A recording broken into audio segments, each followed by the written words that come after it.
So I'd like to begin this performance the way I try to begin most performances. Firstly, in the name of God, but also recognizing the people who have been historically lynched or killed by police brutality in this country.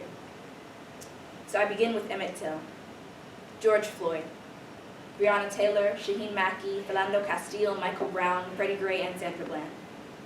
Rayshard Brooks, Tatiana Jefferson, Ora Towsett, Stephon Clark, Botham Jean, Alton Sterling, Michelle Cusseau, Ahmaud Arbery, Janisha Fonville, Erica Garner, Akai Gurley, Trayvon Martin, and Tamir Rice, to name a few. So, as far as performances go, I'd like this one to be pretty simple, pretty warm, pretty easy. I'm going to show some of my visual work, which hopefully I will not ruin by standing right in front of it, and then also share some poetry that I believe couples with it. But before we go into any of that, you see this opening slide, Some Works by Me. So I'm going to do my Introducing Me poem. Some of you have heard, some of you haven't, and I hope you enjoy. This poem is entitled Here I Am.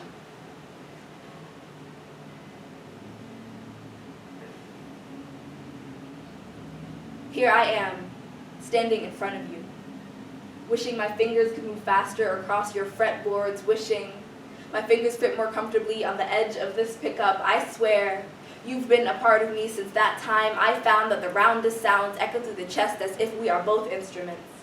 I had not the space for you then, so I tucked your name away, held it quiet until the day I saw you and could no longer deny. These days, my fingers smell like metal strings and machine heads.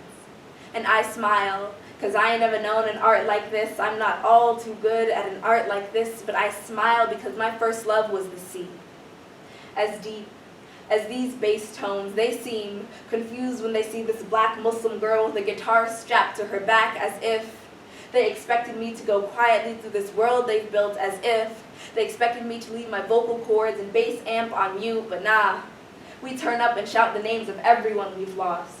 I think of Brianna when I strum a B note, second fret on the A string, first chord of my heart, for we are both instruments, for they are a part of me and you are a part of me and we do not forget. Their names, your name, in this life it's taught me that the sin I've known ain't even sin, that there is no paradox in a black Muslim girl with a bass, a pen, clay, and acrylics. These frets are made for ink-stained hands, hands in prayer, hands in salute.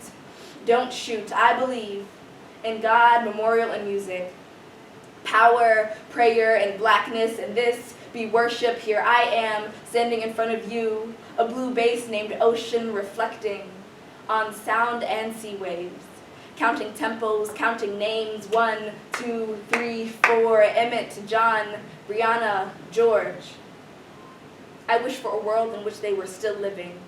I wish for a world in which my love for you and skill were the same. I wish for a world in which we all walked fully aware of our own heartbeats, knowing that we are all instruments.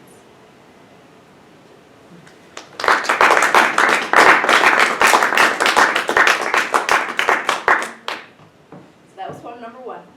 I enjoy sharing that poem as a way to introduce myself because I think it very much talks about all the different parts of me and how I love playing bass guitar, but I'm not always amazing at it, which is part of why it's not included in my performance. But hopefully I can get to a point one day where I can perform a poem and I can play my bass at the same time and all of the elements can come together. Not today, but I'll keep y'all posted. This next piece and poem that I want to share were actually written in conjunction with each other. So these are 2 pieces that I did at some point last year that play with the visuals of blue and wave and black figures who are also celestial. I don't know if you can see the stars that exist in their faces. But I was very much thinking about this idea of for those who chose the sea, meaning the people who during the transatlantic slave trade decided that they would jump off of the boats as opposed to becoming slaves, because they understood that death was better than bondage. And there are lots of conversations that can be had about whether that was a cowardly decision or not, but I took the time to create these pieces and to write this poetry. There are 3 of these poems that talk about what their decision means to me and how it reflects on us, the ones who survived. So I'm going to read one of those 3 poems. This poem is entitled Sea. My sincerest wish has always been to live by the sea, to buy a house and retreat from the world, forget friends, forget home, forget fame, forget justice, just move and craft clay into vases and paint them the color of ocean. I've always wanted to live by the coast, and I wouldn't mind the wind. The heavy rain, coastal erosion, or hurricanes would not begrudge the sea for taking back what was truly hers. I always thought my love for the sea was unfounded. Born of a part of me I could not trace, I know now that it is, in fact, my love for home. My love for those who chose the sea. I realize now what it means to be called. That the souls of my ancestors are the ocean waves that lull me, they call me, beckon me back to coastline or sea, or the last place they knew before chain. The pain of their choice haunts me. How they were called slaves and so chose free, chose to be souls in salt water only. How they saw waves and saw bondage, and all these years later still sing of their decision. I hear them in the seashells, I hear them in the wind. I sit on the beach and watch the surf. I know tomb when I see it. I know home when I see it. My sincerest wish is still to be near them, to feel their lives and how they did not deserve to die, and yet how they did.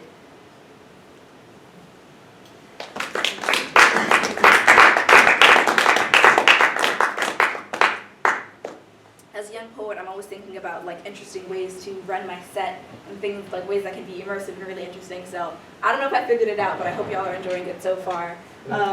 This next piece pairs with a very deep and emotional poem that I haven't performed in a long time, so bear with me. So these next few pieces are my reflection on this term, "A man was lynched yesterday." This is a term that I became deeply acquainted with in the year of 2020 because I began printing postcards in response to George Floyd's death that had this phrase on them over and over again. And I was hand printing them with a block printing method, and that's a whole other thing that I can explain later. But I realized in that time I became very numb to this phrase that is inherently painful. And so after that, in 2021, I decided that I would take the time and I would sit down and I would examine what this phrase meant to me. So this piece in the center that I believe I'm partially blocking uses the names of people who've been lynched in America, and they are written out on a piece of paper that was then crumpled. I did it this way because I wanted to talk about the way that we use these people to power our movements, but oftentimes afterward we allow ourselves to forget about them and treat them as if they were as dispensable as we continuously claim that they're not. This other piece on my left is a scaled-up version of the postcards that I was creating over the summer, and it plays with motifs of freedom quilts that were historically used on the Underground Railroad to pass messages. And this piece beside me is called "No More," and it deals with a future that I aspire to, in which this blood-soaked phrase is no longer true and can be broken and cast away. This next poem is as yet untitled, although it's been around for a really long time.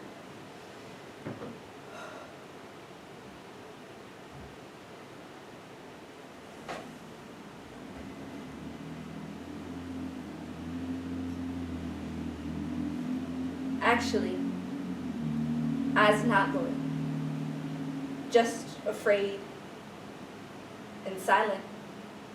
They took my voice, for I learned what strength was. I is strong. I built that and that. Planted this to match my sister's hairstyle. They don't like it when I use my strength unless it's for them. They told me to call him master. That sounds too much like God to me. I call him massa instead. They think I'm stupid because I told them to sell me instead of my mother. They sold her anyway and set me picking. Actually, I's not loyal, just afraid and compliant.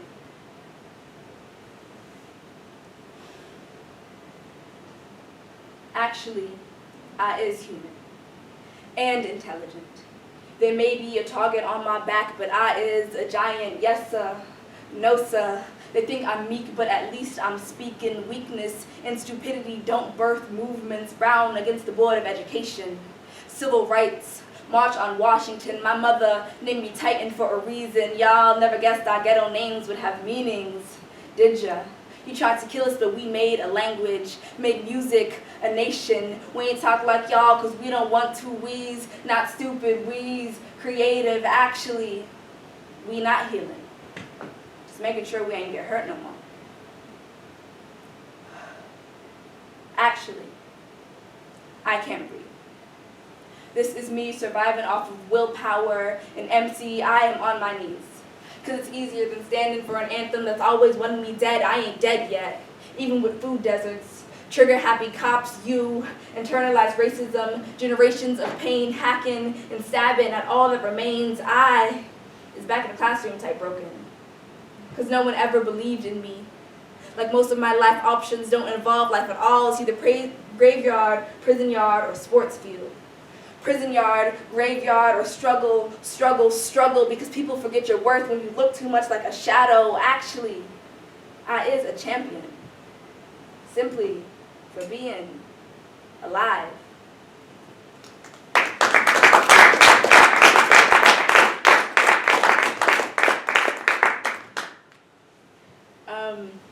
This next piece is a ceramic piece that I did a few years ago. And it's just one, just from multiple views.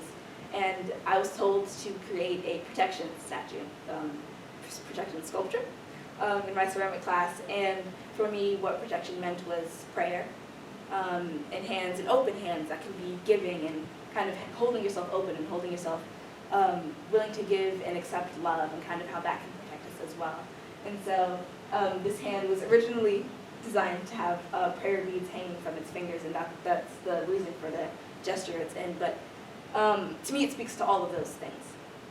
And I try to remember it when I think of what it means to be powerful, and how when we are powerful, we also have to maintain our softness and maintain the love that we have for each other. This next poem is called Dearest Oppressor.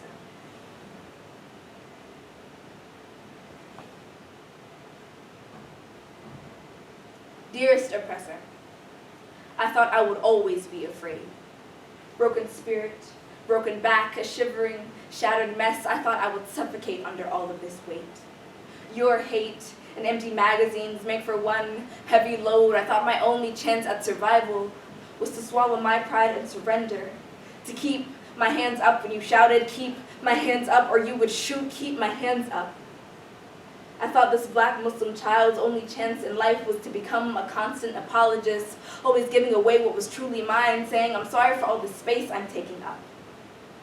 But yesterday, an old enemy reminded me that hands up is a position of power, hands up is a position of power, hands up is a position of power, so I prayed. For the fortitude of Muhammad and the courage of Hussein. For the innovation of Khadija and the power of Zainab, and dearest oppressor, I am writing this letter to you because I know you would hate all of the strength I've found. Use it as grounds to further your irrational fear and rationalize your decision to put a bullet through me, because anything with this much strength that isn't red like blood, white like you, or blue like the sky you claim to own doesn't deserve to breathe. But my hands are up, my hands are up, my hands are up. Don't shoot.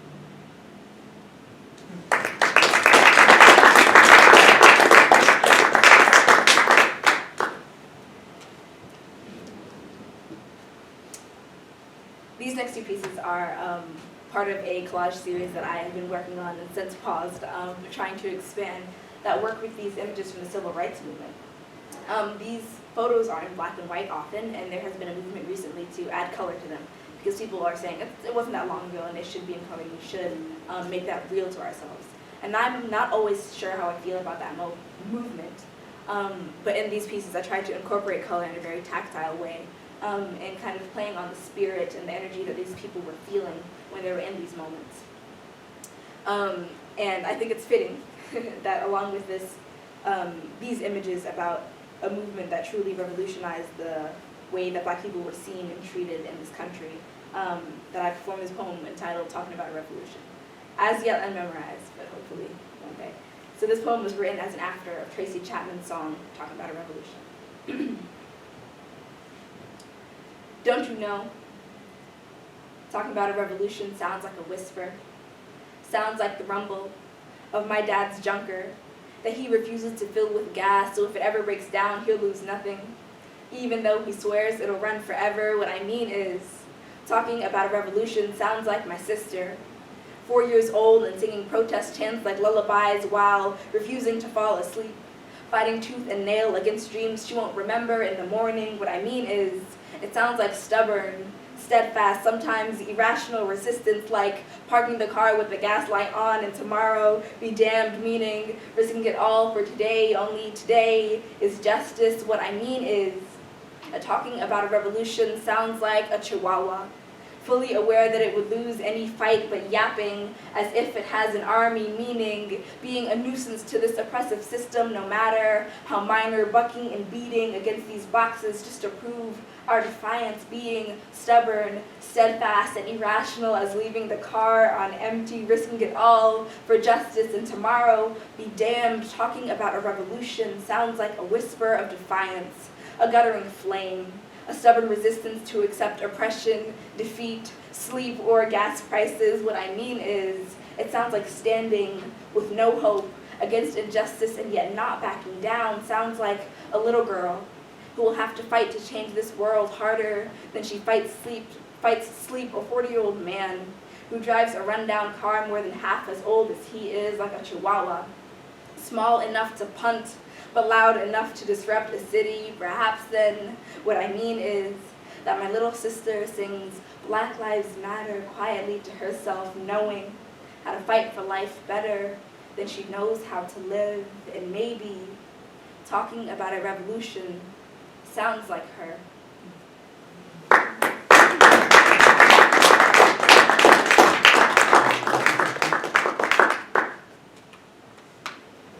No one tells you how thirsty talking makes you. These next two pieces also play with the freedom quilts that I was mentioning. Freedom quilts are believed to have been used on the Underground Railroad to pass messages between enslaved people who were trying to escape and also the people who helped them escape.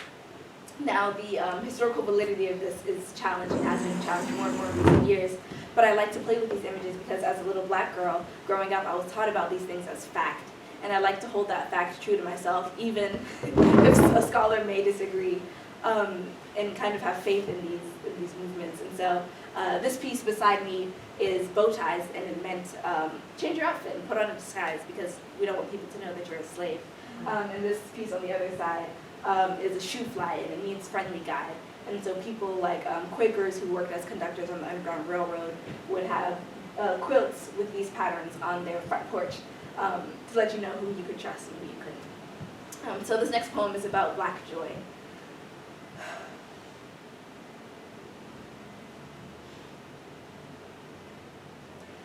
And a poem about joy because we forget, will forget, and have forgotten. A poem about joy because we're still choking on tear gas, pepper spray, our own breath. A poem because they don't want to see our smiles, so we gotta smile anyway, smile big and wide enough that they can see it from Mars. Martians and Mars rovers alike marveling over this black joy that they had been told was so hard to come by.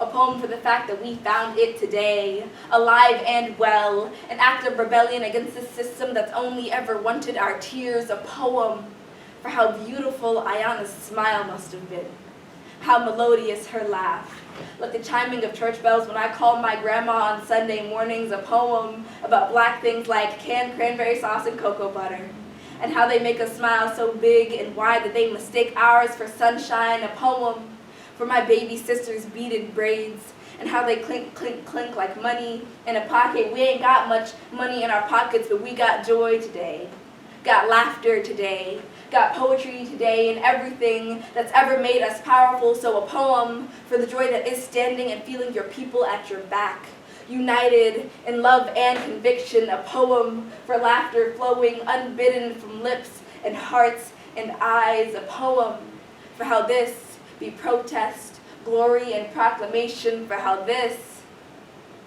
be enough.